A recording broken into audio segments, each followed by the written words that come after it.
conative function. So these are the options. So the question is the function of language that, according to Roman Jacobson, engages the addressee or the receiver directly and is best illustrated by vocatives and imperatives is called what? So the options are metalingual, phatic, emotive, and conative. So the answer should be conative, right? Isn't it?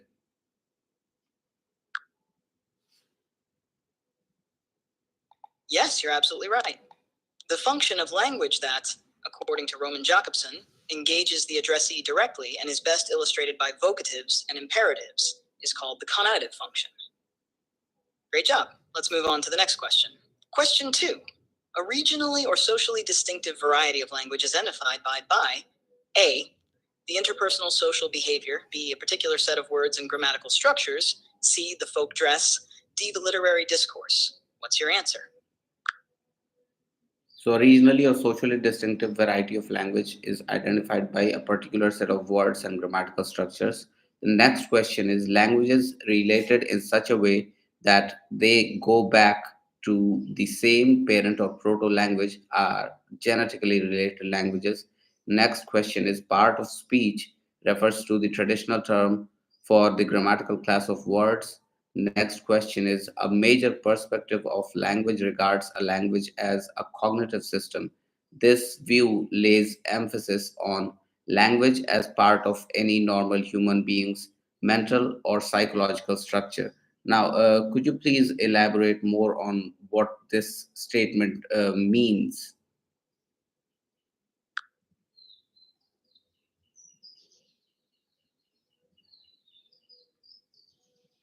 You're moving through these questions quickly. Let's take a moment to explore that last statement. The idea that a major perspective of language regards language as a cognitive system means that language is seen as an integral part of our mental or psychological processes. In this view, language is not just a tool for communication, but is deeply embedded in the way we think, understand, and process the world around us. This perspective emphasizes that language is a product of the brain's cognitive functions. It's closely linked to our ability to form concepts, remember things, solve problems, and even our ability to imagine. This approach often comes from the field of cognitive linguistics, which studies how language interacts with other cognitive processes like perception, memory, and reasoning.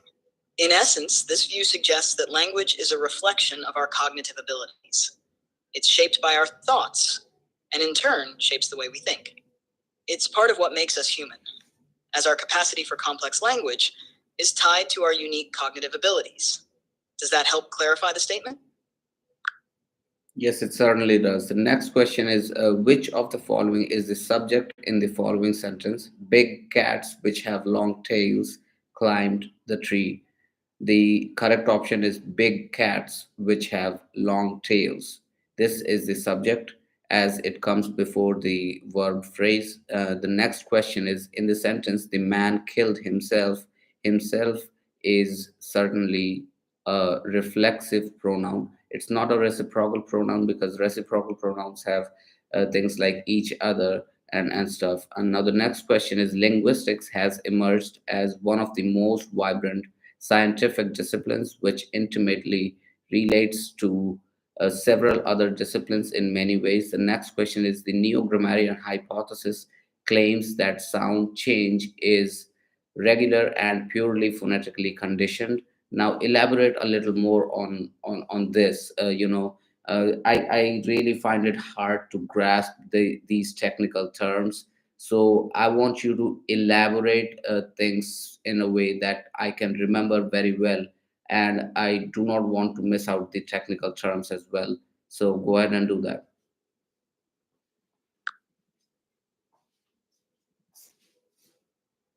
The neo-grammarian hypothesis is an important concept in historical linguistics.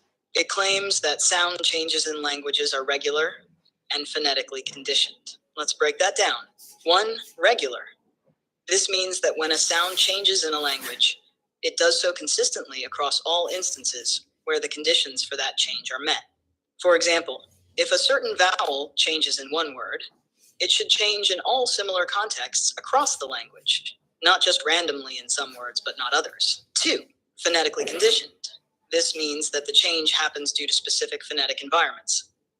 For instance, a sound might change only when it appears next to certain other sounds or in a particular position in a word, like at the beginning or end. So, in simpler terms, the neo-grammarian hypothesis suggests that sound changes in languages follow predictable patterns based on the sounds around them. These changes aren't random, but happen in a systematic way that can be traced and understood. To remember this, think of sound changes as following a rule book that applies consistently across the language wherever the same conditions are met. This idea is crucial because it allows linguists to reconstruct older forms of languages and understand how they evolved over time. Does this explanation make it easier to grasp?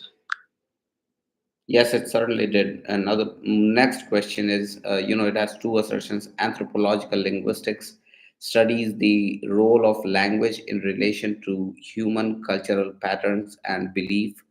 And second, anthropological linguistics overlaps to some degree with ethnolinguistics and sociolinguistics. Now, what I want you to do is I want you to elaborate what this really means, what anthropological linguistics is, and how does anthropological linguistics overlap with ethnolinguistics and sociolinguistics. Great question. Let's break it down. Anthropological linguistics is a branch of linguistics that studies the relationship between language and culture. It focuses on how language influences and reflects cultural practices, beliefs, and social structures. In other words, it's about understanding how language is intertwined with the ways people live, think, and interact within their societies. For example, anthropological linguists might study how a particular culture's language has unique words for certain concepts that are important to that culture, but might not exist in other languages. They could also look at how language is used in rituals, storytelling, or daily communication to convey cultural values and norms. Now let's talk about the overlap with ethnolinguistics and sociolinguistics. 1. Ethnolinguistics.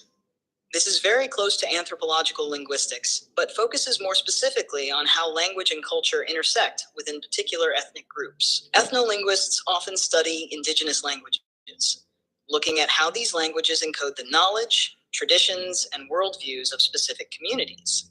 So the overlap here is in the shared interest in how language and culture are connected, particularly in specific cultural or ethnic contexts. 2. Sociolinguistics.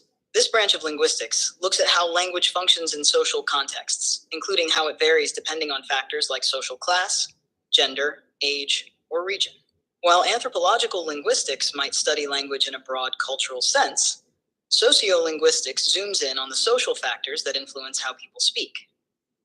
The overlap comes in when both fields examine how language practices relate to social structures and cultural norms. In summary, anthropological linguistics is like the big umbrella that looks at language in the context of culture, while ethnolinguistics focuses more on specific cultural or ethnic groups, and sociolinguistics examines language in its social context. The overlaps occur because all three fields are interested in how language is connected to the ways people live and interact within their societies. I hope this helps clarify things. Yes, that was very elaborate. Thank you. Now, the next question is about the IPA, that is International Phonetic Alphabet. So we will skip that. Moving on to the next question. Two or more sounds which are allophones of the same phoneme in a language. They So the options, given options, are they are in complementary distribution. The allophones which are free variants, the allophones which sometimes occur in the same environment with the same meaning, and in contrastive distribution. So two or more sounds which are allophones of the same phoneme in a language are in complementary distribution, as I believe. So explain me, what does this really mean? What does it mean when two phonemes, two allophones of a phoneme are in complementary distribution? What really does complementary distribution mean? You're correct. Two or more sounds that are allophones of the same phoneme in a language are said to be in complementary distribution. Let's break down what that means. Phonemes are the smallest units of sound in a language that can change the meaning of a word. For example, in English, the sounds p and m are different phonemes because they change the meaning of words like pat and bat. Allophones are the variations of a phoneme that don't change the meaning of a word. For instance, the sound in pin, which is aspirated and sounds like it has a small puff of air, and the in spin, which is unaspirated and doesn't have that puff of air, are both allophones of the phoneme p in English. Even though they sound slightly different, they don't change the word's meaning. Complementary distribution refers to the situation where these allophones appear in different phonetic environments and never overlap. In other words, each allophone has its own specific context where it occurs, and you won't find the other allophone in that same context. For example, the aspirated P with the puff of air occurs at the beginning of a word, like in pin. The unaspirated P without a puff of air occurs after like in spin. These two allophones are in complementary distribution because the aspirated P only appears in certain environments, and the unaspirated P appears in different environments. They complement each other by covering different phonetic ground, so to speak. To summarize, complementary distribution means that two allophones of the same phoneme occur in distinct environments and never overlap. This allows us to understand that even though they sound different, they are just variations of the same underlying phoneme and do not change the meaning of the words they appear in. This concept is crucial in understanding how sounds work together in a language and helps linguists determine which sounds are variations of the same phoneme. Did that help clarify the concept? Yes, it certainly did. Now, can you tell me what's the literal meaning of the word, complementary? The literal meaning of the word complemented comes from the word complement, which refers to something that completes or enhances something else. When two things are said to complement each other, it means they work well together, each adding something that the other lacks, so that together they form a more complete or harmonious whole. For example, you might say, the wine complemented the meal, meaning the wine and the meal enhanced each other's flavors, making the dining experience better as a result. In the context of complementary distribution in linguistics, it means that the different allophones complete the coverage of environments where the phoneme occurs, each allophone filling in where the other does not. So together, they account for all instances of that phoneme in speech. Does that make sense? Yes, I'll give that to you. Now, the next question. The next question is there are certain options, and then we have to select which options are correct and which are not. So the first, the word frame is composed of four segments. Second, towards the end of the word frame, the velum is lowered. Third, the last consonant in the word frame. It seems like you were about to continue with the third point, but paused. Should I continue with what you've given, or would you like to finish listing the points first? Let's continue with the points given. So the first was the word frame is composed of four segments. Second was that towards the end of the word frame, the velum is lowered. Third, the last consonant in the word frame is a bilabial nasal. Fourth, the word frame is spelt phonetically. Now, what I want you to do is I want you to elaborate why A, B, and C, the first, second, and third statements are correct, and why the fourth statement, that is the word frame is spelled phonetically. Why is this statement incorrect? I want you to explain that. Let's break this down one by one. Statement 1. The word frame is composed of four segments. Explanation. In phonetics, a segment refers to an individual speech sound or phoneme. The word frame is composed of four segments. M. Each of these represents a distinct sound in the word. So this statement is correct because it correctly identifies the number of phonetic segments in frame. Statement 2. Towards the end of the word frame, the velum is lowered. Explanation. The velum or soft palate is lowered when producing nasal sounds, which allows air to flow through the nose. The last sound in frame is a bilabial nasal consonant. To produce the sound, the velum must be lowered to allow air to escape through the nasal cavity. So this statement is also correct because the velum is indeed lowered to produce the final sound in frame. Statement 3. The last consonant in the word frame is a bilabial nasal. Explanation.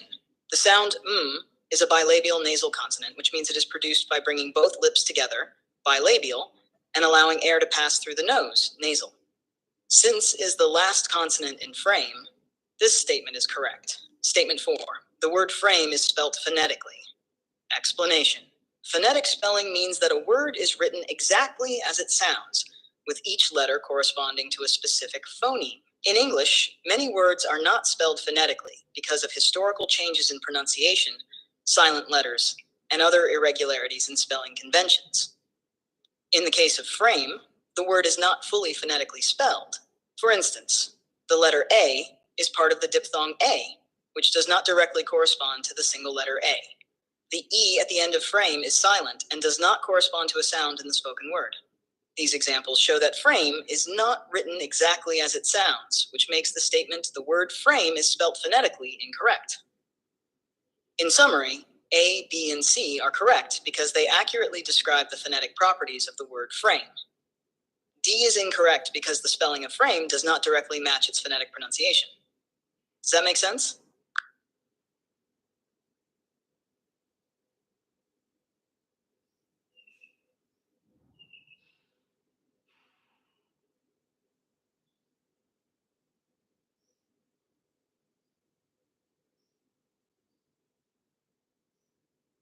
Okay, then explain to me, exemplify a word which is spelled phonetically. Sure.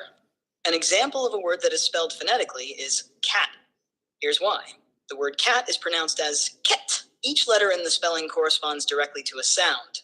C is pronounced, A is pronounced, T is pronounced. So cat is spelled just as it sounds, with each letter representing a specific phoneme in the word. This makes it a good example of phonetic spelling. And now go to the first statement. The word frame is composed of four segments. So I did not understand how it is composed of four segments. I want you to elaborate on that. Certainly. Let's break down the word frame into its phonetic segments. 1. F. This is the initial sound in frame made by placing your top teeth against your bottom lip and blowing air out. It's a voiceless labiodental fricative. 2. This is the next sound, a voiced alveolar approximant. It's produced by curling the tongue slightly toward the roof of the mouth without touching it, Right. allowing the air to flow around the sides of the tongue. 3. A. This is a diphthong, a complex vowel sound that starts with one vowel sound and glides into another within the same syllable. In frame, it starts with the sound and glides into I. The symbol A represents this combined vowel sound. 4. This is the final sound in frame, a voiced bilabial nasal. It's produced by closing both lips and letting the air escape through the nose. So in the word frame, the four distinct segments are 1 f, 2, 3 a, 4 Each segment represents a different sound or phoneme in the word.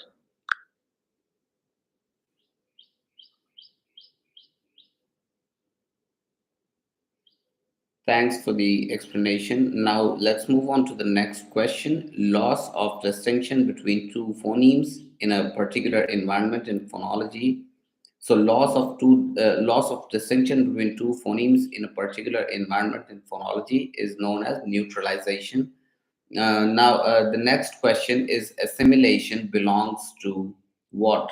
So assimilation belongs to either articulatory phonetics or auditory phonetics or acoustic phonetics or combinatory phonetics. Now, um, It belongs to the combinatory phonetics. Now, explain to me why does assimilation belong to the combinatory phonetics?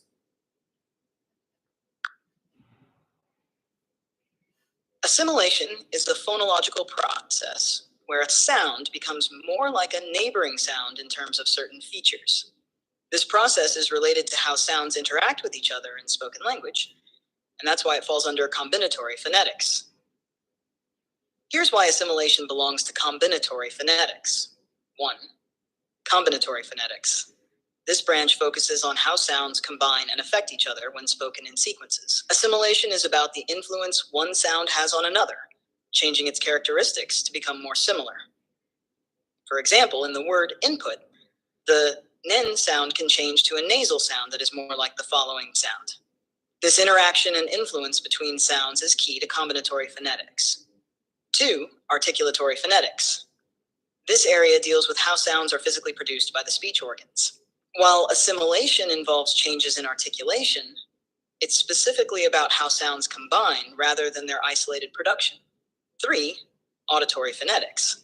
This focuses on how sounds are heard and perceived by the listener.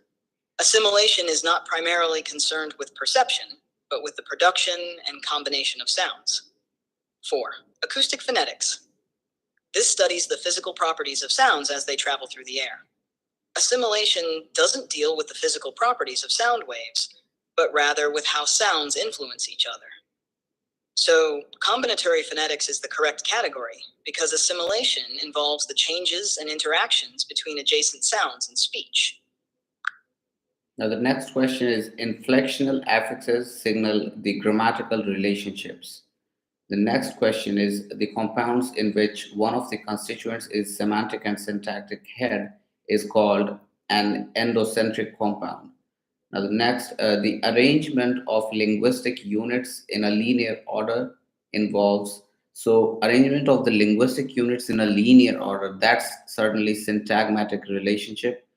Next, the analogical change cannot create new contrasts into the language, whereas grammatical changes bring new contrasts, true or false. So, yes, I think it's very true.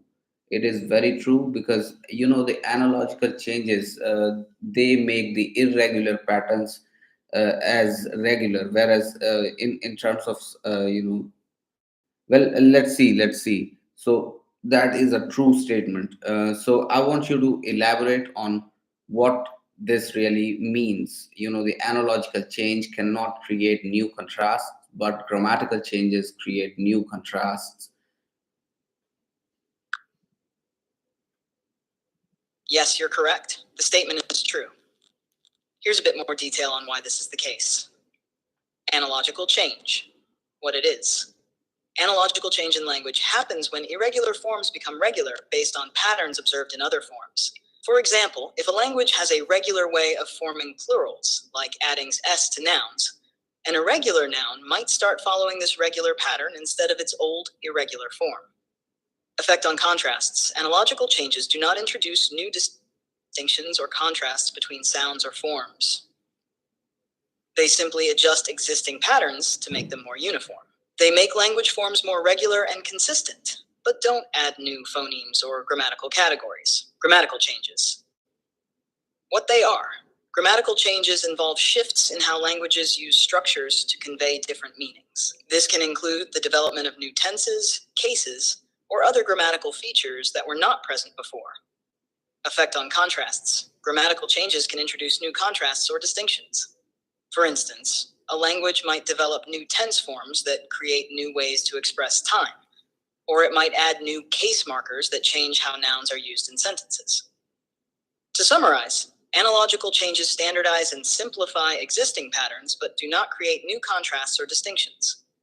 Grammatical changes can create new contrasts by introducing new ways of expressing different grammatical meanings. So, analogical changes are about making things more uniform based on existing patterns, while grammatical changes expand the language's system by adding new ways to convey meaning.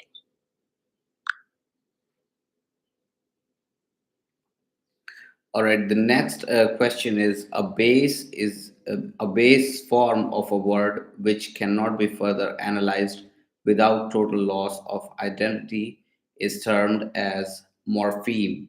I'm sorry, it's the root. So, base form of a word which cannot be further analyzed without total loss of identity is termed as root. Now, I want you to explain what.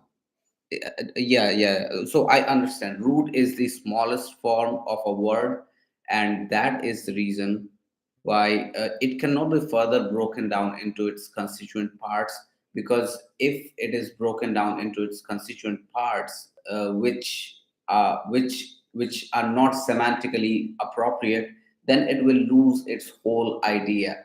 So basically, root cannot be further analyzed. So a base form of a word which cannot be further analyzed without total loss of identity is termed as root. Isn't it true?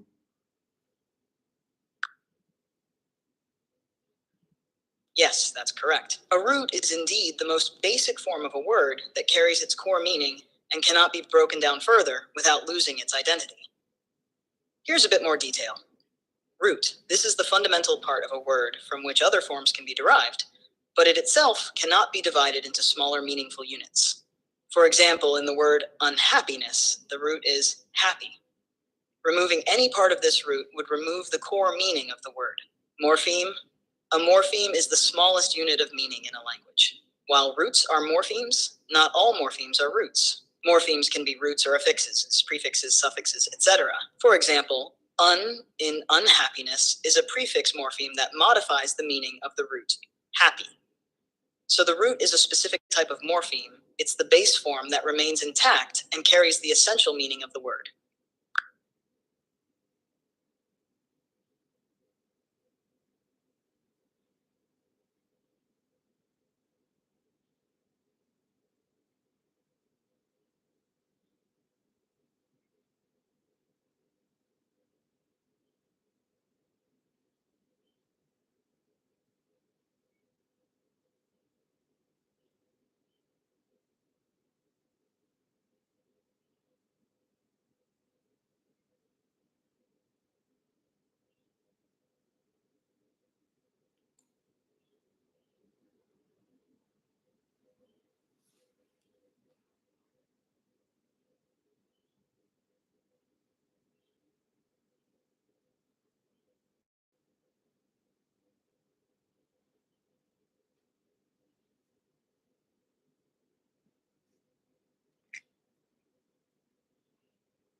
2015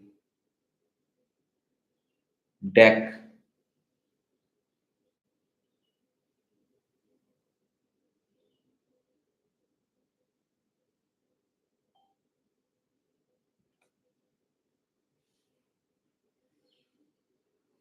Hmm.